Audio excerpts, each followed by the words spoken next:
Meus irmãos, com uma alegria no meu coração, vos saúdo com a paz do Senhor. Alegria estar participando com vocês. Obrigado, pastor Carlos, presidente do Elite, pastor Rogério, está recebendo. O pastor Rogério foi muito amigo do meu saudoso irmão, tinha uma parceria muito boa de sempre estarmos aqui em Mauá, onde meu irmão foi pastor por 10 anos nessa belíssima cidade. Depois que meu irmão faleceu, eu acho que é a segunda ou a terceira vez que eu venho em 5 anos a Mauá. Eu não gosto de vir em Mauá. A gente tinha uma ligação muito forte, muito grande. Toda vez que vem em Mauá, sempre alguém lembra do meu irmão e vem as constantes lembranças. Ele faleceu com 48 anos de idade e fez um trabalho aqui 10 anos e 6 meses nessa cidade, muito extraordinário o trabalho foi feito. Eu vi o vereador irmão Ozelito, que congregou ali com ele muitos anos. Deus abençoe o irmão Ozelito. Meus irmãos, o texto que eu quero ler com vocês é um texto simples, a segunda epístola de Paulo a Timóteo, capítulo 4. Vou aproveitar que a gente é uma escola de amigos, quero dar umas 2 dicas para vocês que ninguém dão. Isso aqui custa caro, eu paguei R$700 para aprender isso, ensinar para vocês de graça. Vocês vão ver que a minha anotação ainda está no modelo antigo, no papel. Minha anotação está no papel. Pastor, por que anota assim no papel? Tudo aquilo que você anota no celular ou no computador vai para o HD do computador. Tudo aquilo que você anota no papel vai para o seu HD. Use a anotação no celular, use a anotação no computador, mas antes faça no papel. Você vai memorizar mais fácil a mensagem. E os caras cobram 700 conto para ensinar isso. Vocês estão aprendendo de graça aí, de graça. Outro dia eu fui fazer um curso para falar. Antes de falar no plenário, como faça? Respira, solta, 50% do nervosismo foi embora. Mas 700 contos só para aprender isso. Vocês estão aprendendo de graça. Isso dá 1.400 contos. Vamos lá. Outra coisa que eu aprendi quando eu era criança, o Ozelito deve lembrar disso. Nossos pais diziam que o melhor horário para estudar, para ler, era pela manhã, que a mente estava fresquinha. A psicologia diz que tem pessoas que levam de 0 a 2 horas para acordar de manhã. Então, aquilo que você leu de manhã, dificilmente você vai lembrar. E a psicologia diz que aquilo que você lê à noite, você vai passar a noite aprendendo na sua mente. Aí a gente usava um texto bíblico, e agora vocês vão chocar, que é Provérbios 8:17. Eu amo os que me amam, os que de madrugada me buscam me acharão. A gente aplicava esse texto sempre à oração, e Salomão está falando de sabedoria. Eu amo os que amam, e os que buscam a sabedoria de madrugada acharão. E a gente sempre disse que era oração, né? A gente aprendeu assim. Vamos lá, 2 Timóteo 4:10. A minha fala é sobre o cálice amargo da depressão ministerial. 4:10, porque Demas me desamparou. Vamos lá? Porque Demas me desamparou. Vamos lá? Porque Demas me desamparou. Mais uma vez, vamos lá? Porque Demas me desamparou. Acredita-se que na Bíblia tenha 2.390 biografias, seja elas positivas, seja elas negativas. E aqui está uma biografia de um homem por nome de Demas, que tem a sua origem de Demétrio, que é governador do povo. Demas aparece no Novo Testamento por 3 vezes. A primeira no capítulo único, versículo 24 de Filemón. A segunda em Colossenses, capítulo 4, versículo 14. A terceira, a que nós lemos aqui, 2 Timóteo 4:10. Demas desamparou Paulo. Isso aqui fala-se sobre a apostasia. Essa apostasia, ela pode ser familiar, que é aquela de 1 Timóteo 5:8. Ela pode ser espiritual, que é aquela de 1 Timóteo 4:1. E a apostasia ministerial. A apostatar é abandonar a fé a fim de seguir aquilo que o mundo lhe oferece. O apóstata, ele começa a fazer comparação entre Deus e o diabo, entre céu e inferno, entre a igreja e o mundo, entre a santidade e a banalização. Mesmo assim, ele opta pelo mundo. Então, Demas, ele apostatou do ministério, abandonou o ministério. A pandemia, alguns especialistas dizem que ela deu uma acelerada de 10 a 15 anos na vida, e uma das coisas que a pandemia contribuiu foi para a apostasia ministerial. Muita gente, durante esse período de pandemia, abandonou o ministério, outros fecharam a igreja, outros desistiram, retrocederam. E Paulo está vivenciando algo que ele chama de depressão ministerial, o cálice da depressão ministerial. Ele está dizendo: Demas me desamparou, amando o presente século, foi para Tessalônica, Crescente para a Galácia, e Tito foi para a Dalmácia. O que leva Demas a abandonar o ministério? O que leva Demas a abandonar o ministério? Uma das razões que faz com que Demas abandone o ministério é não entender, não compreender, não saber aproveitar as oportunidades. Não saber, não entender, não compreender que a vida é feita de oportunidades. A vida é feita de oportunidades. Nunca esqueça isso. A vida é feita de oportunidades. Os critérios que Deus usa para a oportunidade nós não sabemos. Mas se chegar no céu e eu lembrar, eu vou perguntar a Deus quais os critérios que Ele usa ou usou na terra para a oportunidade. Tem gente que aceita Jesus hoje, amanhã é batizado com o Espírito Santo. Tem gente que leva 20 anos para ser batizado com o Espírito Santo. Tem gente que aceita Jesus hoje, com 6 meses já é diácono, já é presbítero. Tem gente que leva 50 anos para chegar ao ministério. Quais os critérios que Deus usa, eu não sei. Mas o grande cerne da vida, a grande sacada da vida, não é ter oportunidade. A grande sacada da vida é o que você fará quando Deus lhe der as oportunidades. O que você fará quando Deus lhe der as oportunidades. Porque a oportunidade, ela tem cabelo na frente, mas ela é calva atrás. A oportunidade, ela tem cabelo na frente, mas ela é careca atrás. A oportunidade, ela tem cabelo na frente, mas ela é calva atrás. Ou você pega, ou ela passa. Ou você pega, ou ela passa. Ou você pega, ou ela passa. É melhor estar preparado e não ter as oportunidades do que ter as oportunidades e não estar preparado. É melhor estar preparado e não ter as oportunidades do que ter as oportunidades e não estar preparado. Já viu no ambiente que a gente vive, a maioria de nós vivemos um ambiente pentecostal. As pessoas colocam a culpabilidade no diabo. E boa parte das infrações que cometemos, a culpa não é do diabo coisíssima nenhuma. Por exemplo, a santa irmã, ela sabe que tem a oportunidade para louvar, para cantar. Ela deveria sair de casa, se preparar, olhar o playback, estudar, verificar. Aí chega no culto, ela não faz nada disso, o pastor dá a oportunidade. Ela disse para o sonoplasta, é o 1, o camarada coloca o 1, ela diz, não é o 2, não é o 3.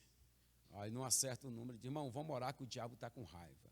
A pergunta que eu faço, o que é que o diabo fez com isso? Nada, o diabo não fez nada. Vocês já observaram, tem obreiro que fica despreparado no culto, você dá a oportunidade para ele dar uma saudação, ele começa a folhear a Bíblia. Irmão, eu ia ler um texto aqui, mas o diabo mexeu aqui. O diabo não mexe na Bíblia de ninguém, Satanás não mexe na Bíblia de ninguém. É melhor estar preparado e não ter a oportunidade do que ter a oportunidade e não estar preparado. Quando eu era bem mais jovem, eu sempre ia para o culto assim, sempre fui para o culto dessa maneira, sempre fui para o culto assim, uma mão marcada no versículo, e aí a jovaiada tudo tinha raiva de mim, porque quando o pastor, às vezes o pregador não ia, o pastor estava sem mensagem, Nerido, tem mensagem? Tenho mensagem. Eu ia pregar e eles ficavam lá tudo distraído, o pastor dava, ele não estava preparado, aí não pregava nada, o pastor só me chamava. O pastor tem panelinha na igreja, o pastor só dá oportunidade para o Nerido. Não é. É que eu sempre saía de casa e lia um texto bíblico, porque é melhor estar preparado e não ter oportunidade do que ter a oportunidade e não estar preparado. Quem era Demas? O texto vai dizer em Filemão, capítulo 1, o único, versículo 24, que Demas ele era cooperador de Paulo. Quem em sã consciência não queria ser cooperador de Paulo? Quem em sã consciência não queria ser cooperador de Paulo? Quem, em sã consciência, não queria ser cooperador do saudoso pastor Josias, pai do pastor Carlos? Quem, em sã consciência, não queria ser cooperador do pastor Cícero Canuto de Lima? Quem, em sã consciência, não quer ser cooperador do pastor Zé Wellington Bezerra da Costa? Quem, em sã consciência? Então, Demas teve a oportunidade de ser cooperador de Paulo, mas não soube aproveitar as oportunidades. Vá para casa com pelo menos esta palavra: a vida é feita de oportunidades. Quando a oportunidade chegar para você, abrace, toma posse, segure ela, viva a oportunidade que Deus lhe deu com intensidade. Segundo lugar, o que leva Demas a abandonar o ministério, a abandonar Paulo, a questão, o contexto da época. Qual era o contexto da época? Roma tinha 14 bairros. 10 bairros de Roma pega fogo, 4 bairros fica sem incendiar. Então Nero, que estava em descrédito, diz que foram os cristãos que colocaram fogo em Roma. Daí então começa a primeira perseguição aos cristãos, são chamadas catatumbas de Roma. Então Demas abraça o ministério nesse contexto, porque tem gente que pensa que ministério é só glamour, As pessoas veem alguém pregando, ele quer pregar para viajar no avião, para estar no hotel, e ministério não é só isso. Ele vê alguém pastoreando uma igreja e ele pensa só naquele dia que o pastor recebe presentes, só no dia do aniversário. Se eu for pastor, vai ganhar muito presente no dia do meu aniversário. Ministério não é isso. Ministério tem dor, ministério tem renúncia, ministério tem prova, ministério tem lágrimas, ministério tem questionamentos. Por quê? E você às vezes fica sem a resposta de Deus naquele momento.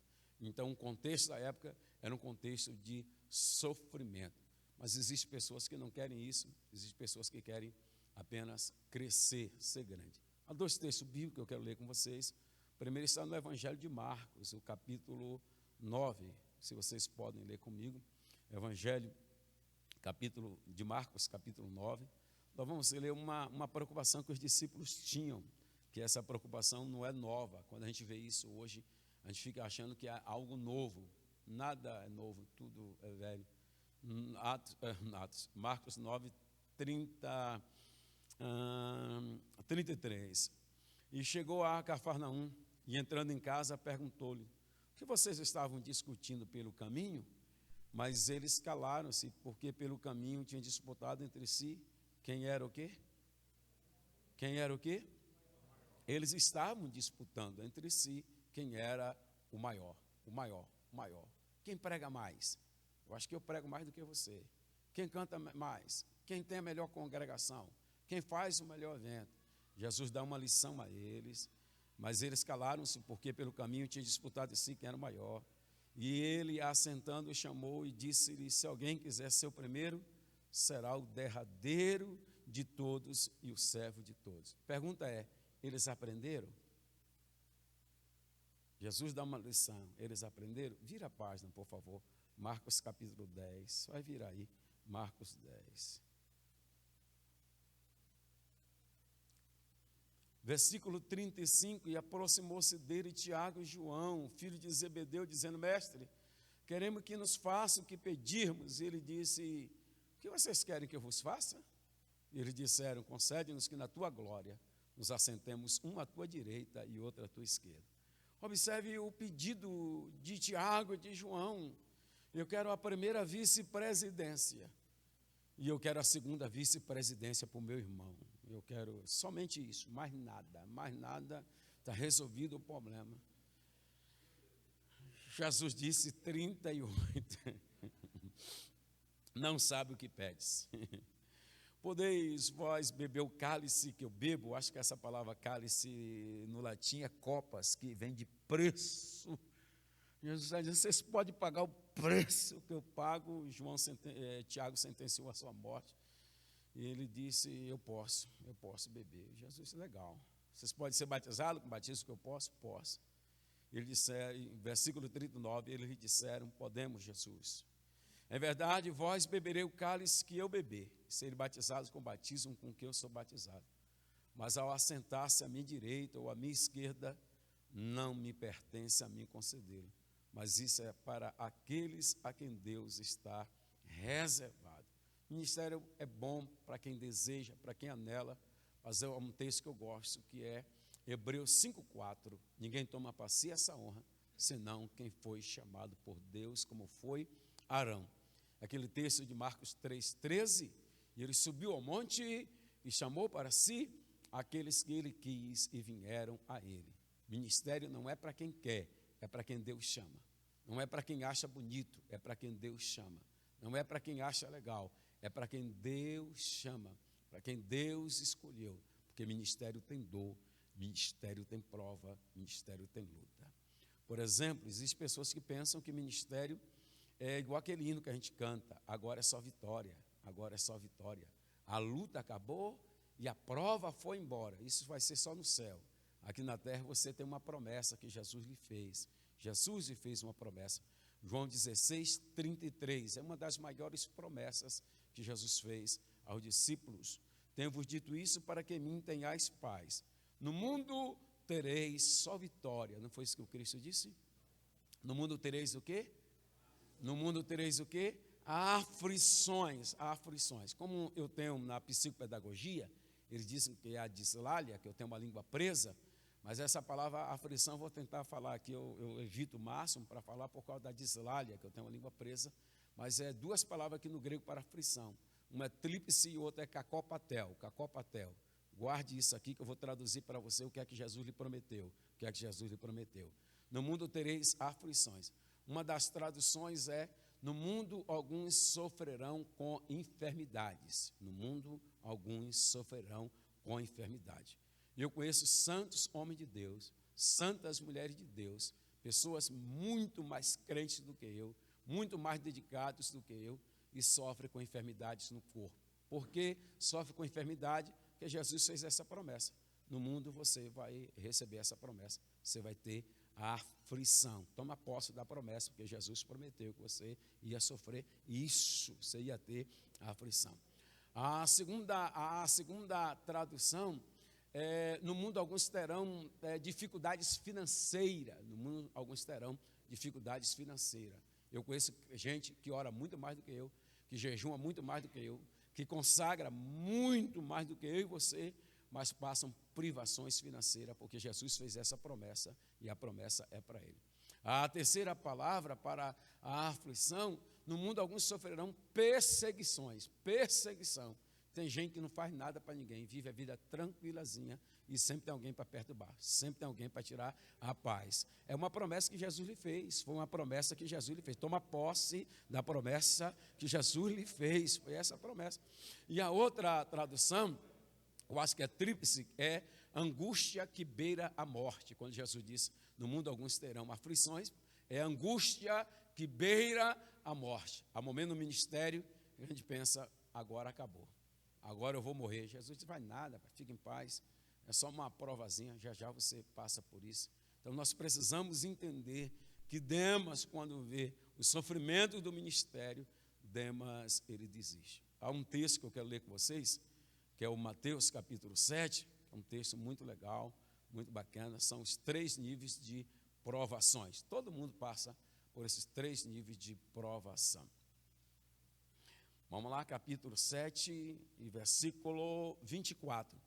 Todo aquele, pois, que escuta essas minhas palavras e as pratica, eu vou comparar ele ao homem prudente que edificou a sua casa sobre a rocha. Vamos lá? Edificou a sua casa sobre a rocha. 26. E aqueles que ouvem essas minhas palavras e não as cumprem, eu vou comparar ele ao homem insensato que edificou a sua casa sobre a areia. Observe que são 3 níveis de tentação. Versículo 25, primeiro nível: desceu a chuva. Segundo, correu os rios. Terceiro, assoprou os ventos. Os rios, a chuva e o vento veio para tanto quem edificou a casa sobre a rocha, como também quem edificou a casa sobre a areia. Guarde essa frase e nunca mais esqueça. Chegará um dia que a sua base será testada. Aonde está edificada a sua casa. Haverá um dia que a sua base será testada. Onde está edificada a sua casa? Vou repetir de novo. Haverá um dia que a sua base será testada. Onde está edificada a sua casa? Sinto muito em lhe dizer, se a sua casa estiver edificada na areia, você vai ter dificuldade para continuar o ministério. Mas se a sua casa estiver edificada na rocha, pode vir chuva, pode vir rios, pode vir vento, eu não arredo o pé, eu não entrego o meu ministério, eu não desisto da minha chamada. Quem me entende, diga glória a Jesus. Terceiro, o que leva Demas a abandonar o ministério? O princípio do egoísmo. Demas pensava só nele. Demas pensava só nele. O texto vai dizer, amando o presente século. Tem gente que pensa só nele. Tem pastor que é chato demais. Tem pastor, irmão, eu não sei como é que ele pensa. Tem gente que ele faz o drible, ele sofre a falta, ele bate a falta, ele cabeceia, faz o gol e ainda sai para comemorar. Como é que as pessoas conseguem congregar com um cidadão desse?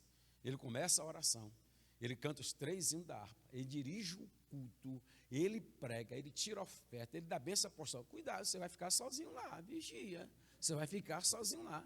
Demas pensava só nele. Deixa eu lhe falar algo. A gente usa muito uma linguagem chamada de herança e legado. O que é herança? É aquilo que eu deixo para alguém. E o que é o legado? É aquilo que eu deixo para alguém, ou eu deixo em alguém. Digo, herança é aquilo que eu deixo para alguém, e o legado é aquilo que eu deixo em alguém. E tem gente que está passando e não vai deixar um legado, vai deixar uma herança. Por exemplo, tem pessoas na igreja que ele toca, e ele é tão egoísta que ele não ensina ninguém a tocar. No dia que ele não vem na igreja, não tem músico na igreja, porque ele não ensinou ninguém a tocar. Tem gente que ele fica com a chave da igreja e ele acha que o prédio da igreja é dele e ninguém mais tem a cópia. No dia que ele não vem na igreja, não tem culto, a igreja está fechada. Já cheguei em lugar para pregar, que a igreja está fechada. Irmão, mas por que não vai ter culto? Tem, pastor, é que o irmão Zé não veio hoje, ele ficou em casa. Mas ninguém tem a chave, não. Então vai na casa dele buscar a chave. Então tem gente que não deixa um legado, tem gente que está deixando apenas uma herança.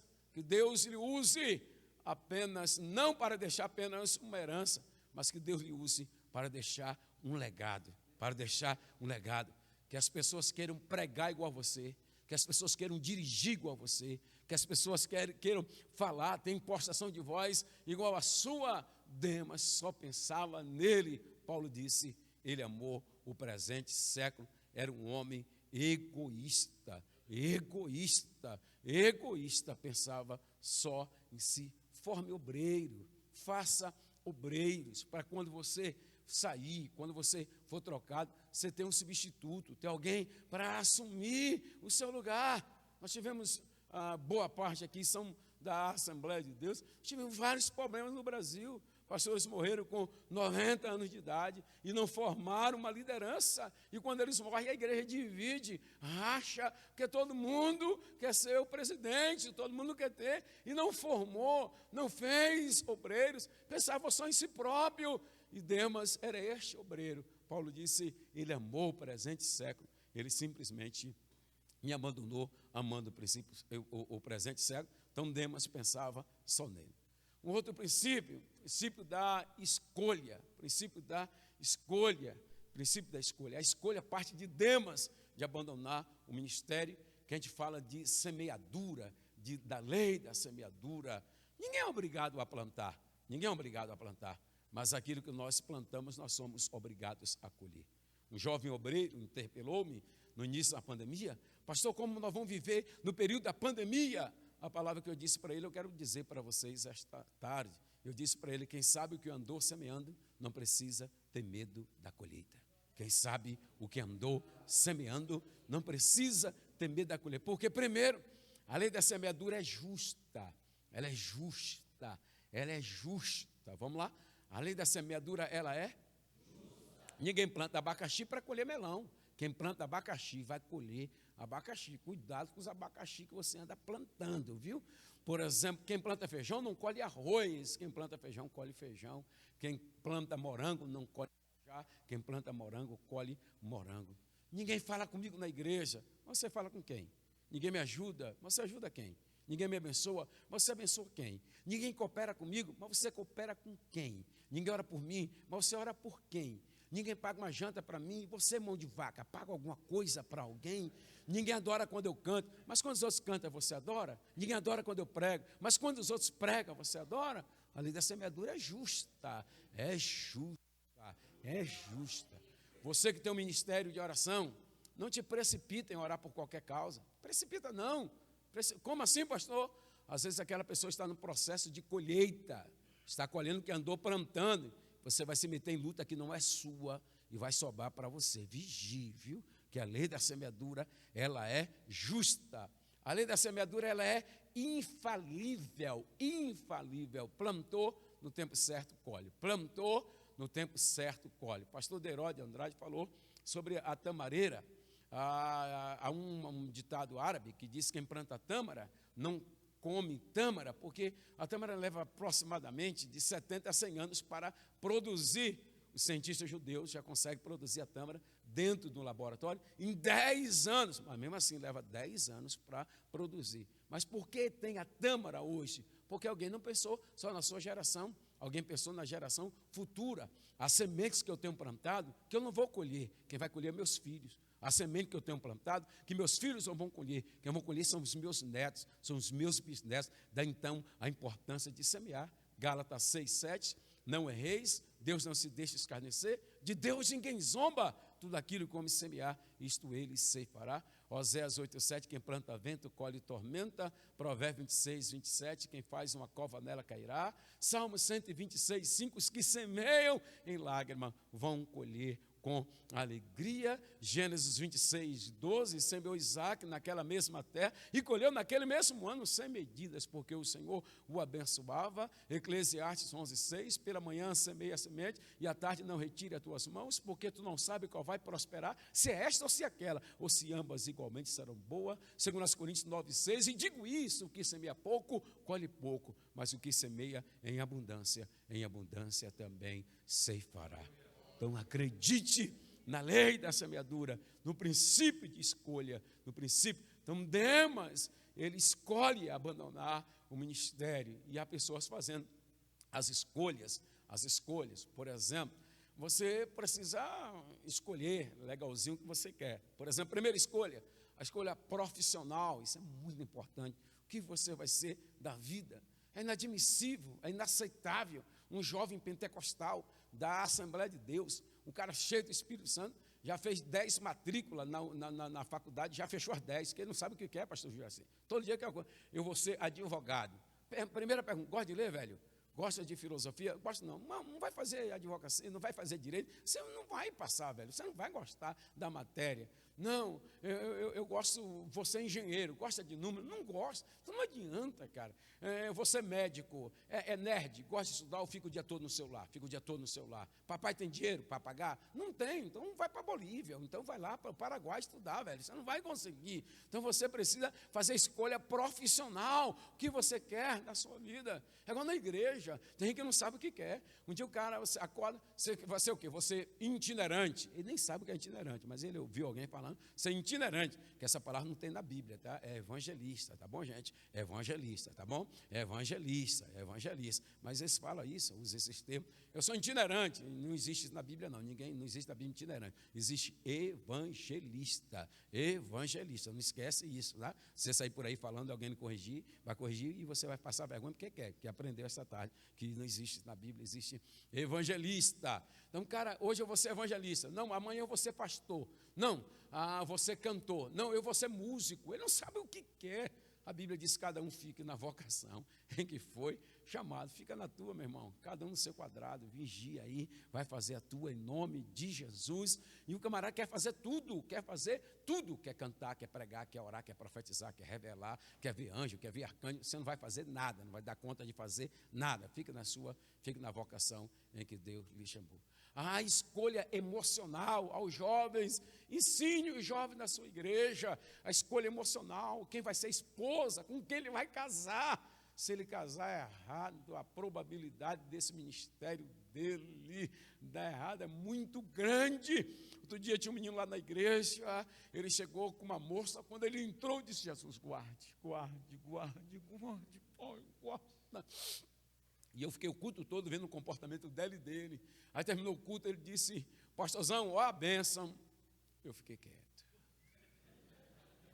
Sentiu firmeza, eu quieto. Só não vai falar nada, pastor? Ele disse: se eu falar, eu vou lhe entristecer. Mas ela é da igreja. Eu disse: em nenhum momento eu disse que ela é do mundo. Você que está dizendo. É você que está. Mas ela é crente. Eu disse: eu não disse nada. Você que está falando. Eu estou em silêncio. Silêncio também é resposta. Silêncio também é resposta. Aí, mas pastorzão, eu disse, 2 meses depois. 2 meses depois. Eu estava no cantinho lá, fogo caiu na igreja. A glória de Deus, bichinho murcho, irmão. Apático, inerte, parecendo aquele ice, irmão do Berg, o iceberg, geladinho, rapaz. E eu disse: ih, rapaz, a serpente já pegou. Então, a escolha emocional. Quem vai passar a vida ao seu lado? Olha aí. O que leva Demas a abandonar o ministério? Começar bem e terminar mal. Começar bem e terminar mal. E eu finalizo agora. Vamos lá? Começar bem e terminar?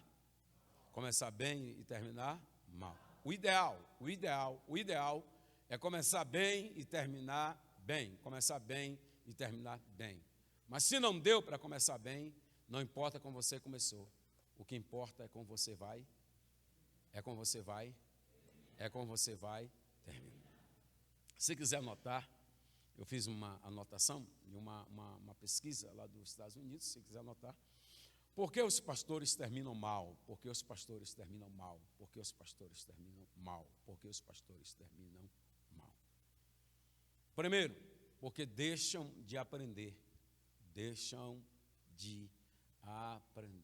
Uma das coisas que eu tenho aprendido com o meu pastor Zé Wellington Bezerra da Costa, você pode chegar lá, qualquer culto, o pastor está com papel e a canetinha, anotando com quase 90 anos de idade.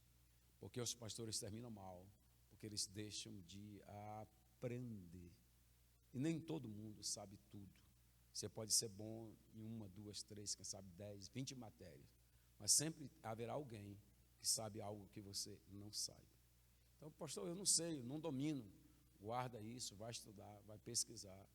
Outro dia, eu estava assistindo uma live, aí perguntaram ao mestre: de onde surgiu a síndrome de Down? É uma área acadêmica que para a gente que é pastor não é tão simples. Aí ele disse: responda agora. Deus fez os bonequinhos. Fez um bonequinho escuro, você vai para a África. Bonequinho branco, você vai para a Europa. Bonequinho com os olhinhos puxados, você vai ser asiático. Bonequinho com o rosto igual, você vai ter a síndrome de Down. Pessoal, uau, que revelação! Eu disse: que loucura desse cara, esse cara é doido, esse cara é maluco. Então, por que os pastores terminam mal? Porque deixam de aprender. Segundo, por que os pastores terminam mal? Porque deixam de viver com convicção.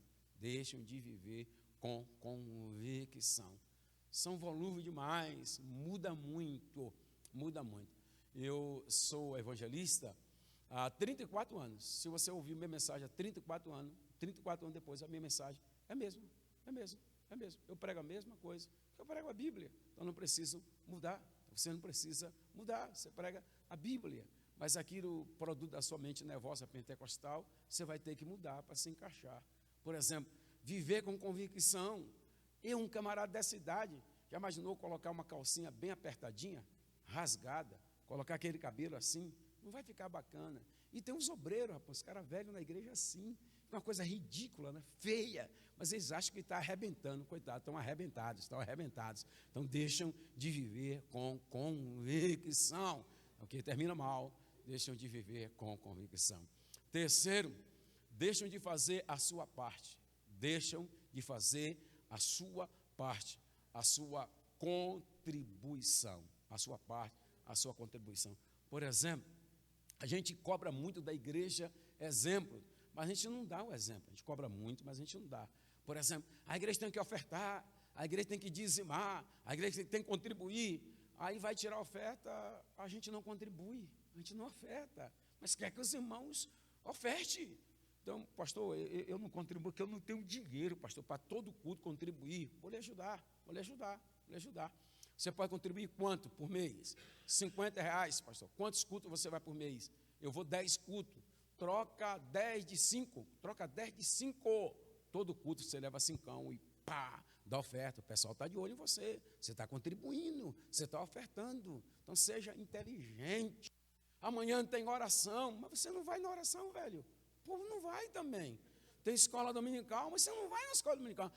Irmão, cuidado, tem mexendo no zap, no culto. Você fica o culto todo mexendo no zap, velho. Não adianta você pregar isso. Então faça a sua parte, faça a sua contribuição, faça a sua parte, Porque, cara, a internet não é brincadeira, não. Pô, eu dessa idade, até eu dessa idade, a internet me mordeu também. Até eu dessa idade também. Eu sou tentado a fazer selfie, eu sou tentado a fazer stories toda hora. Irmão, é uma luta miserável, uma luta abençoada. Então você tem que tomar cuidado. Por exemplo, o meu devocional estava sendo atrapalhado pela internet. Eu acordava, pastor Juraci, aí ligava o Wi-Fi ou o 3G, chegava tanta mensagem, que eu ia responder, quando pensava, não tinha mais devocional. Aí eu aprendi, eu acordo, antes de lavar o rosto, antes de fazer qualquer coisa, já jogo no chão. Jogo no chão. Ali eu fico. Se for 1, 2, 10, 20, meia hora, 1 hora, o tempo que for eu fico. Aí depois eu vou ligar a internet. Porque se eu ligar a internet, não volto mais, mas é tanta luta, é tanta bênção. E tem gente, irmão, que não chama a gente, fica 1 ano sem chamar a gente. Quando chama, meu irmão, Jesus nos guarde, nos proteja, nos dê o livramento. Por que os pastores terminam mal? Porque deixam de valorizar o caráter. Vamos lá? Deixam de valorizar o caráter. Eu sou pentecostal, eu gosto dos mistérios de Deus, mas a gente tem um defeito gravíssimo. A gente valoriza muito o talento, esquece de valorizar o caráter. A gente valoriza muito o talento. Pregou muito, mas congrega onde? Sei lá. É pastor de onde? Sei lá. Mas prega muito, importante. Vamos colocar em cima do altar, meu irmão, cuidado. Canta muito. Mas é pastoreado por quem? Qual igreja? Qual origem? As pessoas não sabem. Há uma fala que eu gosto de Saul, quando Davi vence Golias. Israel entra em êxtase. A primeira pergunta que Saul faz: de quem é filho esse rapaz? Quem é o pai dele? Qual a origem desse camarada? Qual a identidade desse camarada? Meu irmão, celebre o talento, mas não esqueça de celebrar o caráter. Não esqueça de celebrar quem tem temor. Não esqueça de celebrar quem tem vergonha na cara. Não esqueça de celebrar quem tem compromisso com o reino de Deus. As pessoas celebram muito o talento. Outro dia passou na mídia, uma cantora no Brasil já está no 8º casamento. 8º casamento. E o pessoal leva para cantar nas igrejas. Ela pode ser crente, pastor? Pode ser crente, pode ir para o céu, pode morar com Jesus, mas no 8º casamento não tem condição de estar cantando na igreja, né, irmão? Aí já bagunçou, aí ganhou até da mulher samaritana, né? Já é demais, né? Aí já é demais. Então a gente precisa entender que vocês terminam mal, os obreiros, porque deixam de valorizar o caráter. Celebre o talento, celebre também o caráter. Quem me entende, diga amém. Há um texto que eu gosto, que é Romanos 11, 29, diz que os dons e a vocação são sem arrependimento, é irrevogável. Deus deu e está dado. Tem gente que nunca falou línguas estranhas, tem gente que nunca pregou, tem gente que nunca sentou no púlpito, tem gente que nunca andou de terno e gravata e vai morar no céu com Jesus. Tem gente que já falou línguas, tem gente que já pregou, tem gente que já profetizou, tem gente que já rebanhou multidões e não vai morar no céu com Jesus. Porque o que leva o cristão ao céu não é o dom, o que leva o cristão ao céu é o caráter. Dom é bom, mas fruto do Espírito é bem maior. Outro dia perguntaram, pastor, a maior característica de alguém cheio do Espírito Santo é falar línguas estranhas? Eu disse, não, a primeira característica de alguém cheio do Espírito Santo é aprender a frear a língua que tem dentro da boca. Essa é a primeira característica de alguém cheia do Espírito Santo. Dom é bom, mas o que vai levar ao céu é o caráter. Quem me entende, diga um amém. Porque tem gente, irmão, não se impressione isso. Tem gente que nem o diabo sabe quem ele é. Tem gente que nem o diabo, nem Satanás sabe quem ele é. Que é isso, pastor? O primeiro sequestro relâmpago da história foi feito em Atos 19. Atos 19, 7 filhos de Seva. 7 filhos de Seva. Chegaram para o demônio e disse, conjuro-te por Cristo e por Paulo. O demônio disse, rapaz, aqui no inferno a gente sabe quem é Paulo. Cristo a gente já quer ter medo dele. E vocês, hein? O nome de vocês aqui, nem no grupo da fofoca no Zap, nunca passou por aqui. Não tem nome, não. Vai apanhar agora. Vai apanhar para aprender, vai apanhar. Irmão, tem gente que o diabo não sabe quem ele é. Tem gente que o diabo não sabe. Ai, pastor, misericórdia. Ah, se assustou? Se assustou? Pior do que isso, tem gente que o céu não sabe quem ele é. Tem gente que o céu, Mateus 7, 21, nem todos que dizem, Senhor, Senhor, entrará no reino do céu, mas sim aqueles que fazem a vontade do meu Pai que está. Naquele dia, muitos chegarão e dirão, Senhor, em teu nome nós curamos enfermos, expulsamos os demônios, profetizamos. Então vou lhe dizer abertamente, apartai-vos de mim, vós que praticais a iniquidade, eu não conheço vocês. O nome de vocês não está escrito aqui no livro da vida, não. Está aqui não. Então tem gente que nem o céu e nem o inferno sabe quem é ele. Valorize o caráter, celebre o talento, mas valorize o caráter. Quem me entende, diga um amém, para encerrar. Porque os obreiros terminam mal, porque deixam de influenciar e passam a ser influenciados. Deixam de influenciar e passam a ser influenciados. Porque os pastores terminam mal, porque deixam de influenciar e passam a ser influenciados. Outro dia eu fui pregar na igreja, chega lá, o irmão estava com o cabelo. Eu disse, meu Jesus amado, que é isso na cabeça desse irmão? Mas ele fez um corte. E eu acho que ele queria fazer uma bandeira do Brasil aqui na cabeça. E eu acho que ele ama o Bolsonaro demais, queria fazer uma bandeira aqui. E não deu, irmão, deu errado. Mas, rapaz, ficou o negócio. Eu disse, ô varão, e aí, rapaz? Eu disse, rapaz, é meu filho, rapaz, é meu filho. Eu disse, ah, o seu filho. Aí eu lembrei. Ele deixou de influenciar para ser influenciado. Porque os pastores terminam mal, que eles deixam de influenciar para ser influenciado. Finalizando agora, acho que o pastor César acabou de chegar, e a culpa dele eu estar falando. Ele estava na musical e deram para ele mais 20 minutos para ele falar lá na musical. E ele falou mais 20 minutos. Quando saiu, o irmão tinha ganhado um prêmio, foi buscar o prêmio. No caminho, o farol roubaram o fio. Estava fechado e ele demorou. Cadê o pastor César? Assim. Porque os pastores terminam mal? Porque deixam de cultivar o seu relacionamento com Deus. Deixam de cultivar seu relacionamento com Deus. Há um texto que vocês conhecem, mas eu quero ler. Daniel 6,10. Daniel 6,10. Daniel 6,10. É um texto que a gente precisa, como pastor, colocarmos em prática na nossa vida. Daniel 6,10. Quem achou, lê para mim, por favor. Daniel 6,10. Daniel 6,10.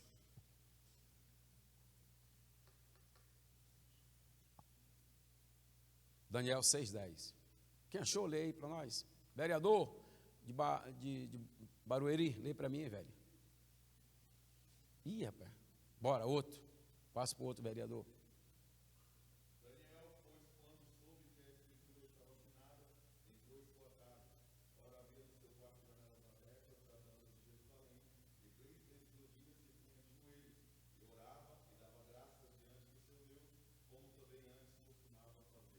Daniel foi orar porque a escritura foi assinada? Daniel foi orar porque a escritura foi assinada? Por que Daniel foi orar? Por que Daniel foi orar? Porque ele tinha um costume de orar. Guarde essa frase, nunca mais esqueça. A internet atribui ela a Michael Murdock. Não sei se é de Michael Murdock, mas a internet atribui a ele. O hábito é maior do que o dom. O hábito é maior do que o dom. O hábito é maior do que o dom. Vamos lá? O hábito é maior do que o dom. Você precisa criar o hábito da oração. Orar não é fácil. Quem falar que é fácil orar é mentiroso, porque nunca orou. Orar é difícil. Orar é difícil. Anota essa frase e carregue ela para o resto da sua vida. Anote essa frase, carregue ela para o resto da sua vida. Ore com vontade. Ore com vontade. Ore com vontade. Ore com vontade. Vamos lá? Segundo, ore sem vontade. Ore sem vontade. Ore sem vontade. Ore sem vontade. Vamos lá? Ore sem vontade. Terceiro, ore até conseguir vontade. Ore até conseguir vontade. Ore até conseguir vontade. Ore até conseguir vontade. Vamos lá? Ore até conseguir vontade. Deu vontade de orar? Deu vontade de orar? Não tem coisa melhor do que orar com vontade. Eu já orei no vaso sanitário da empresa. Trabalhando na máquina, desceu uma glória de Deus tão grande na minha vida. Disse: Senhor, eu vou falar com o Senhor 3 minutos. Aonde eu vou orar aqui, rapaz? E no banheiro. Entrei no banheiro, não tinha lugar nenhum para ajoelhar. Eu disse: vai aqui em cima do vaso mesmo. Ajoelhei e orei ao Senhor 3 minutos. O peão da empresa gritava: irmão, está passando mal. O irmão está passando mal. Eu estava bem demais, rapaz. Estava bem demais. Deu vontade de orar? Ore. Deu vontade de orar? Ore. Deu vontade de orar? Ore. Deu vontade de orar? Ore. Pastor, eu não tenho vontade de orar, não. Ore assim também. O Cristo disse: orai e vigiai, para que não entreis em tentação. Mesmo sem vontade de ore. Ai, pastor, eu acordei hoje sem vontade de orar. É esse dia que você precisa orar. É esse dia que você precisa orar. Pastor, eu acordei com vontade de chutar tudo para o alto. É esse dia que você precisa orar. Vou ensinar como você faz. Conhece o irmão de oração? Conhece a irmã de oração? Vai bater na casa dele. Vai bater na casa dela lá. Porque quando você chega na casa de um crente de oração, a primeira coisa que ele faz: faça uma oração, irmão. Você não quer orar, mas já é obrigado a orar. Senta na mesa para comer, porque sempre tem um cafezinho. Irmão, dá graça. Já outra oração. Você já vai assim. Vai. Então, procure alguém. Selecione melhor os seus amigos. Selecione as suas amizades. É aquela mensagem que eu preguei: o homem de 10 pernas. O homem de 10 pernas. O homem de 10 pernas, que era o paralítico de Cafarnaum.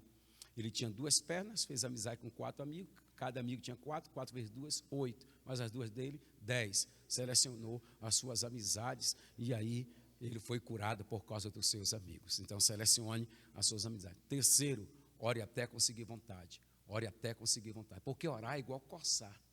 Orar é igual. Difícil é começar. Difícil é começar. Mas você começa. Né? Quem aqui já teve experiência de dizer assim: vou orar 2 minutos, 5, 10, dobrou o joelho, o céu abriu, você passou do tempo estimado? Quem já teve experiência? Porque orar é igual coçar. Orar é igual coçar. Difícil é começar. Mas você começou, o céu abriu, meu irmão. Cultive os seus hábitos. Não deixe de cultivar o hábito da oração. Perguntaram a um homem que orava: o senhor ora muito? Ele diz: não sei se eu oro muito, mas eu não fico muito sem orar. Eu não fico muito sem orar. 2 frases sobre a oração e eu encerro agora. O poder não está em quem ora. O poder está em quem ouve. O poder não está em quem ora. O poder está em quem ouve. Todo mundo gosta de Ana na igreja porque Ana orou e Deus a ouviu. Eu gosto de Samuel, porque Samuel ouviu a voz de Deus. Ore, não até Deus te ouvir, porque Ele sempre vai lhe ouvir. Ore até você ouvir a voz de Deus. Ore, não até Deus lhe ouvir. Ore até você ouvir a voz de Deus. Quem ouve a voz de Deus não toma decisões precipitadas. Quem ouve a voz de Deus não se machuca. Quem ouve a voz de Deus tem direção para o seu ministério. Quem ouve a voz de Deus toma as decisões certas, no tempo certo, na hora certa. Eu ouvi no almoço o pastor Carlos contando um testemunho de um capotamento. Eu só lembro, pastor, eu fui co-pastor aqui no Parque São Rafael. Aí o pastor me mandou junto com a junta de obreiros para trocar um dirigente. Ele tinha 17 filhos. 17 filhos. Quando nós chegamos lá para tirar ele, ele disse: eu só saio daqui morto. Aí tinha 17 meninos, cada um com um pedaço de pau. E se tirar papai, morre. Se tirar papai, morre. Na época não tinha celular, orelhão. Liguei para o presidente, pastor José dos Santos. Muita gente aqui conheceu, porque tinha muita igreja. O pastor disse: falou que só sai como? só sai morto, então vem embora, que ele só vai sair morto. Foi ele que falou. Chegou no culto terça-feira, o pastor disse, irmãos, tem uma causa para trocar numa congregação, mas o pastor disse, só sai morto. A igreja pode orar? A igreja orou. 15 dias depois, nós estávamos pegando a alça do caixão. Mais perto quero estar. Lembra